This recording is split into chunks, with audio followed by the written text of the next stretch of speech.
Hello everyone, my name is Liam Lusk and I'm from Social Media Consulting Expert. And I'm going to answer some frequently asked questions that either some of you have right now or you may have in the near future when you want to maybe market your product or your service through the social media networks. Okay, so here's question number one. Is it best to brand social media pages as your company or as something keyword related? This is a good question to begin with, I think. First of all, if you're going to be writing articles or making videos as an example for your product or your service, what I would suggest is that you actually brand these pages or brand these videos with your company's web address or blog address. Now, hopefully your web address or your blog address is the same as your company name, which is really great if you can do that. But the reason I'm suggesting that you use your web address or your blog address is because when people watch your great videos or read your fantastic articles, they want to know where they need to go next. All right. So they need to know where to go. As an example, when they've read your article or seen your video, the worst thing in the world is for them to watch a great video and then they don't know where to go. Okay. So make sure that you've got your web address or your blog address in your video or in your article as an example, if that's the form of social media you're using. Okay, so what is the most efficient way to nucleate the system or create the initial buzz if you want? Is it to post links to videos and blogs on Facebook accounts? Or is it to post links to videos and blogs on LinkedIn groups and Facebook pages that target the clients we serve? Okay, I'm going to start basically by saying posting videos and blog links on Facebook accounts I think is a very, very bad idea. Basically because remember we're talking about social media here, and social media is not all about the hard sell. If you're going directly to Facebook accounts, it's getting a little bit personal, okay, and it's going to get pushy and it's going to put people off. But LinkedIn groups and Facebook pages are great for this kind of thing. But even here, you need to do it with caution, okay? You don't want to annoy the people. So if you're starting off a LinkedIn group or a Facebook page, what you need to do is obviously, try to get some discussion going on the page or the group. So you could start maybe with a question about your product or service as an example. Asking for people's opinions, and then when you get that, offer some advice on that, and then later you can post your links into your actual post itself, and that way then people will probably go to your blog or your website. Okay, again, do this with caution. Don't overpopulate your discussions with just links, okay, because people won't like that. People will get put off and leave your group or whatever. Okay, they'll disappear very quickly because it's regarded as a hard sell. Okay. When collecting emails or obtaining survey responses, is it better to offer a free video or some kind of information guide? If it's a free video, as an example, is it different from the videos on YouTube, on your YouTube channel that are displayed publicly? Okay, let me take the first part of that question first. You have to consider who your audience is. Now, if as an example, your product is targeting the global social media, then you do have to be careful about what you're using. Video's great, okay? Slap it onto YouTube, you can get your views and so on. But if you want to give it as an incentive to get someone's email address, personally, I wouldn't choose video because maybe somebody who's viewing this is in a country or an area where they don't have a fast internet connection. So therefore, it's going to take them time to get a video. Maybe they don't have the ability to play, a long video as an example either. But if we give them an information guide in PDF format, which is really easy to do nowadays, they can download that PDF probably quite easily. And because you can put that PDF into the email, it's really great.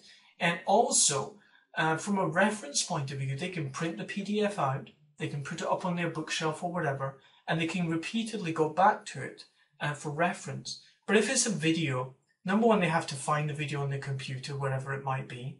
Number two, they have to find the appropriate place within the video that answers their question.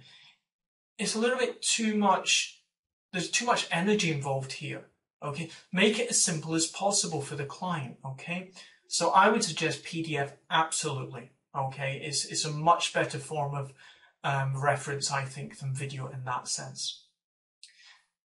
But if you feel that video is correct for you, and I'm not saying it's wrong, so if you think that it's correct, then yes, the video does have to be completely exclusive to your email list.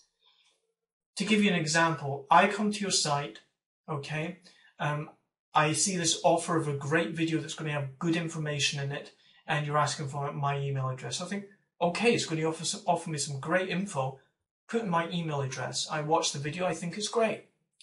And, you know, I go back to your blog a few times, and then I realize you have a YouTube channel.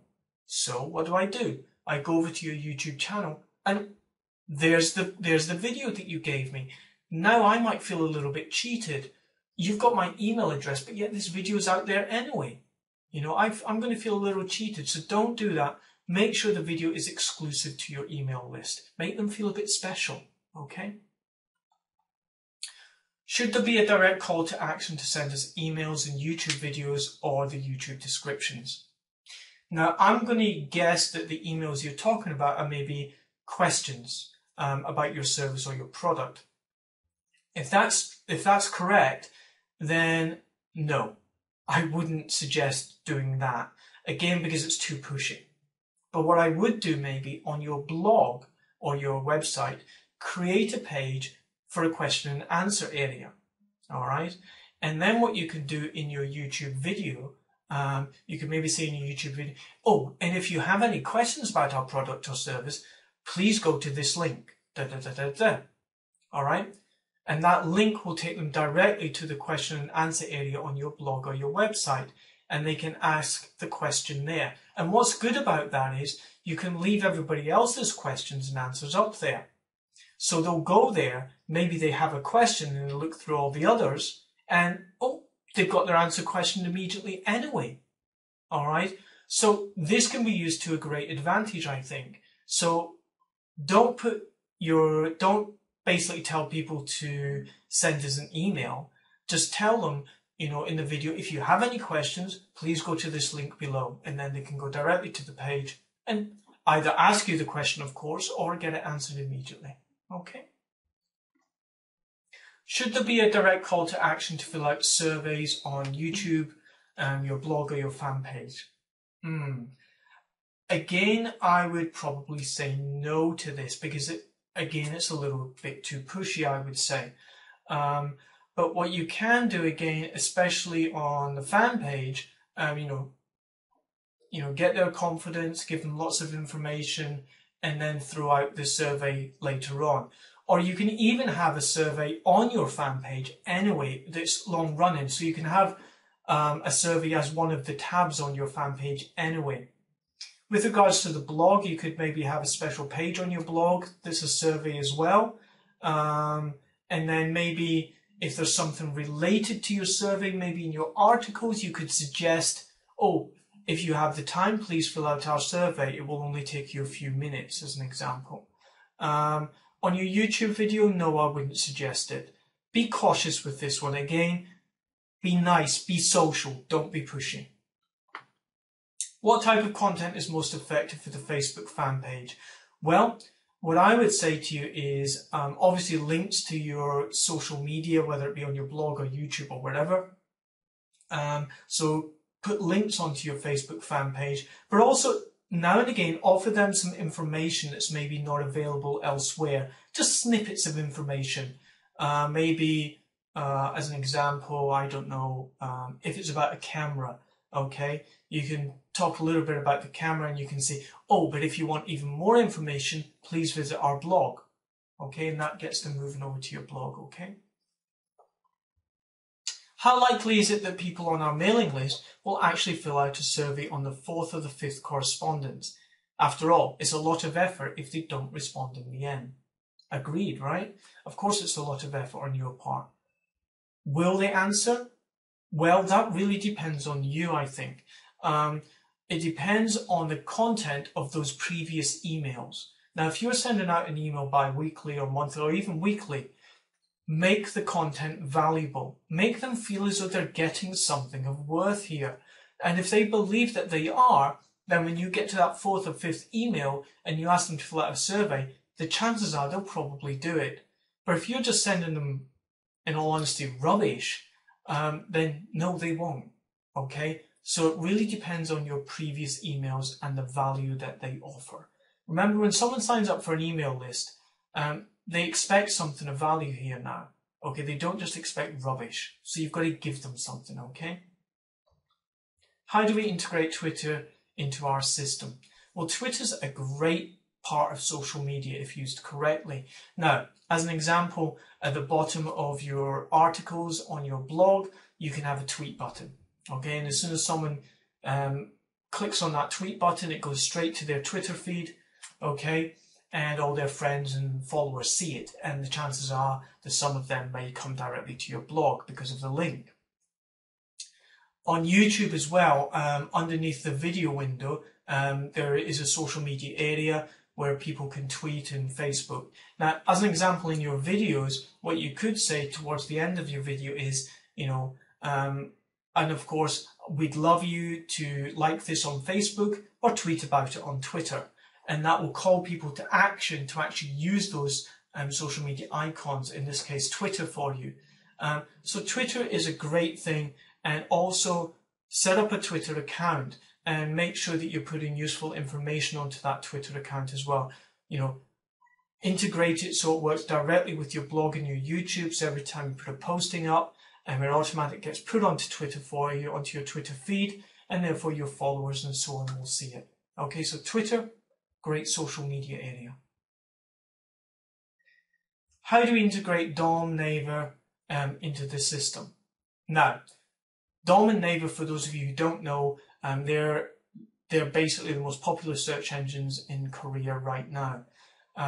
Now, on DOM and Naver, they have something called cafes, which is basically like microblogging.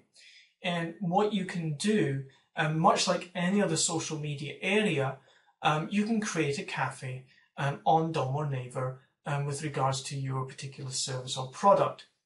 But again, be cautious here. Don't start throwing links in straight away.